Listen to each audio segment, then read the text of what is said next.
We had a pretty wild week 8. Will week 9 be the same? We'll find out. It's time for my 5 expectations for the week. And let's just, actually, before we get into week 9, let's look back at last week. I got to be honest here, my expectations for week 8 were not great. It's probably the worst week that I've had. A lot of things did not go how I expected them to. So let's revisit those real quickly. I did get this right. I said we'll see a big upset, a big Friday night upset. We actually saw 2 of them. Nebraska beating Minnesota, and then, Minnesota beating Nebraska, and then, of course, Louisville upsetting Miami. So, yeah, I had a feeling we were going to see 1 at least, and we saw 2. I really didn't think we'd see 2. I thought it'd probably just be 1. But, yeah, those games really potentially changed the whole season. It could, possibly, if Miami loses again, it could knock them out of the ACC championship. If Nebraska really finishes strong, maybe that loss, you look back at it, and it keeps them out of the college football playoff. I don't think this is a playoff team, but you never know. So those are 2 huge upsets, and so that one we did get right. This one, not really. I would say I was wrong here. I said Georgia would make a statement with a win over Ole Miss. They did beat them, but I believe I did say in the video last week they would win by 2 touchdowns or more.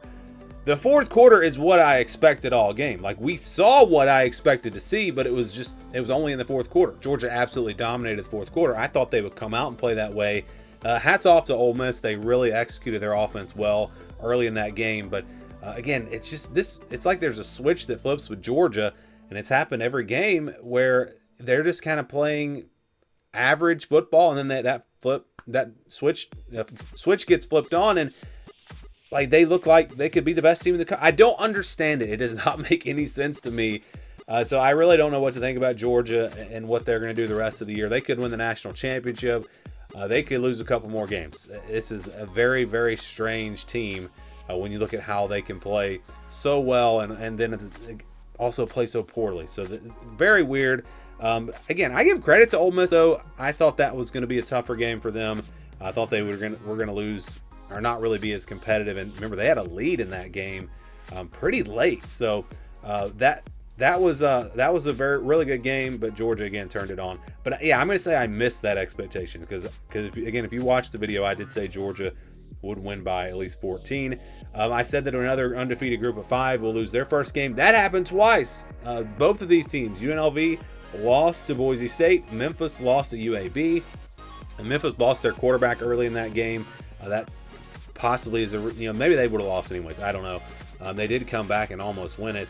So probably would have won that game with their starting quarterback. But again, we did see this one come true. And then I said this I missed bad. Texas Tech and Utah will take care of business on the road. Both of them lost. So we missed on both of those games. I didn't know how healthy Sam Leavitt would be.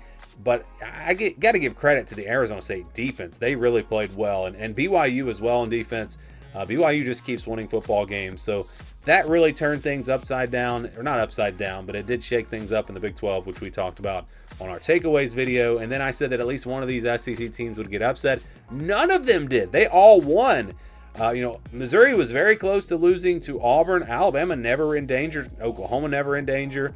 Vanderbilt, they pretty much controlled the game against LSU. I mean, they could have lost, I guess, but felt like they were the better team and they were in control of that game.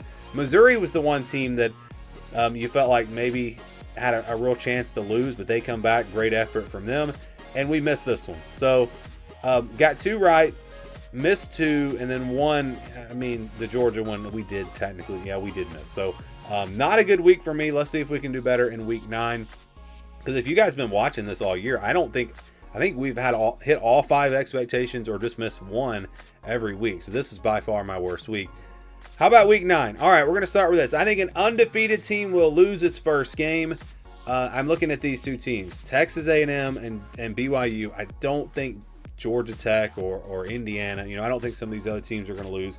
But I think one of these teams, potentially both, but one of these teams is going to lose. You've got Texas A&M going on the road to play LSU. I understand LSU has not looked great, especially offensively, but that is a tough place to play. And so that's absolutely one. We could see Texas A&M going down. And then BYU, they're actually underdogs on the road at Iowa State.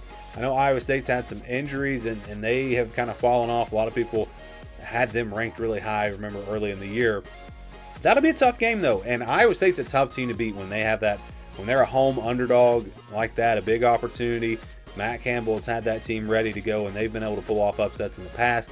So that's one I'm definitely interested in seeing. But I think both of those games are games you should watch for. And I think one of these two teams, maybe even both of them, will lose their first game. All right, next we got South Carolina or Mississippi State will pull off a big upset. Now, I was wrong about the upsets in the SEC last week. We'll see if I'm right this week. These are the two that I'm looking at as potentially being big upsets. South Carolina, they're due for a win. And I think they are a decent matchup against Alabama because of the way they can run the football, the running quarterback. Their pass rush, I think, can get better. They've been, I guess, average so far this season, but that is as an area where you can get to Alabama. It's really the only way you can slow down their offense. And so I'm looking at them to have a big game, feed off of the crowd. Same thing for Mississippi State, playing at home against Texas. I feel pretty good. Like I might even would say I'm picking Mississippi State to win that game over Texas.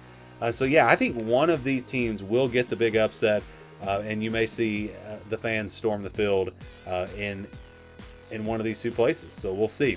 All right, next we go to the SEC. We're going to stay in the SEC actually, and I'm going to say that at least 5 SEC games will be one-score games, and I wanted to go with 6, but there could be a game where it's close all game, and then there's a late touchdown or something, and the score gets stretched out to 10 or 14. We see that all the time. So I'm going to say at least 5 of these SEC games will be one-score games, and we've seen it, all season in the SEC. Close games over and over and over. It's every game is a close game almost. I look at Ole Miss, Oklahoma. Absolutely, that could be a one-score game. Auburn, Arkansas, Missouri, Vanderbilt, Texas, and Mississippi State. I think Texas A&M and LSU. And then you got the two that I would say are least likely to be one-score games: Alabama, South Carolina, Tennessee, Kentucky. But Kentucky has played some teams close this year. They're playing at home. They're desperate. Tennessee maybe beat up from that Alabama game. And again, with Alabama, South Carolina, I could see South Carolina winning a close game, but I could also see Bama, taking care of business here and winning by a couple of touchdowns. So those are the two that if I'm going to pick 5 games to be one-score games, I think it's Ole Miss, Oklahoma, Auburn, Arkansas, Missouri, Vandy, Texas A&M, LSU, Texas, Mississippi State. But those could be switched around. And again, I do think we'll see at least 5 of these games be really close and come down to the wire. That's just the way that it has been in the SEC this year. All right, number 4, Oregon and Indiana will win big. The Big Ten, boy, I tell you, I don't want to use the word boring, but the Big Ten, like, we've got so much parity and so much chaos in all these other conferences. The Big Ten is like Ohio State, Indiana, Oregon, just kind of running away with it. You thought maybe Nebraska could be in this conversation. They played Northwestern. I have no idea that's why I didn't talk much about the Big Ten, honestly, this week, because I have no idea what's going to happen in these other games. Rutgers, Purdue, I don't know. Illinois, Washington, I could see that going either way. So I think we'll see good games, but it's just do the games matter as much? With Illinois and Washington, 2 5-2 teams, that seems like a huge game. It's on the Big Ten Network because, the casual fan just doesn't care about that game because neither one of those teams is going to make it to the Big Ten Championship, even though they're 5-2 right now. It's kind of weird in the Big Ten with the way these teams have kind of separated themselves. Can Michigan get back into that conversation? Remember, they've only got 1 conference loss, and they will get to play Ohio State.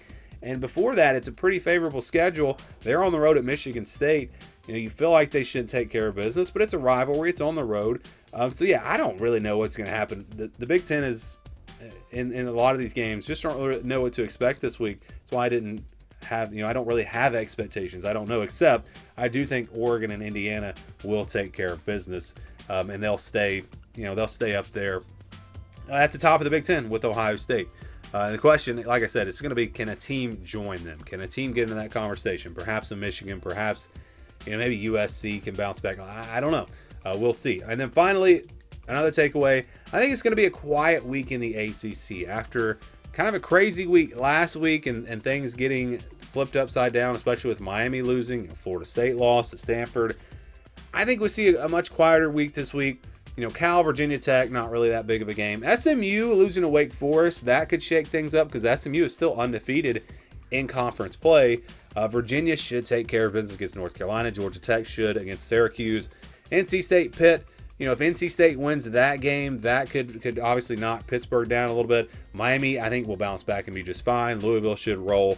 So again, I just think it's a quieter week in the ACC. The two things that I would look at to possibly shake things up a little bit in the conference would be SMU losing to Wake Forest and then Pittsburgh losing to NC State. But if those two teams win, yeah, I think it's going to be a pretty boring week in the ACC. There are no big games, and I don't really see any big potential upsets like we saw last week. So those are my 5 expectations for week 9. Give me your expectations and your thoughts on my expectations down in the comments below.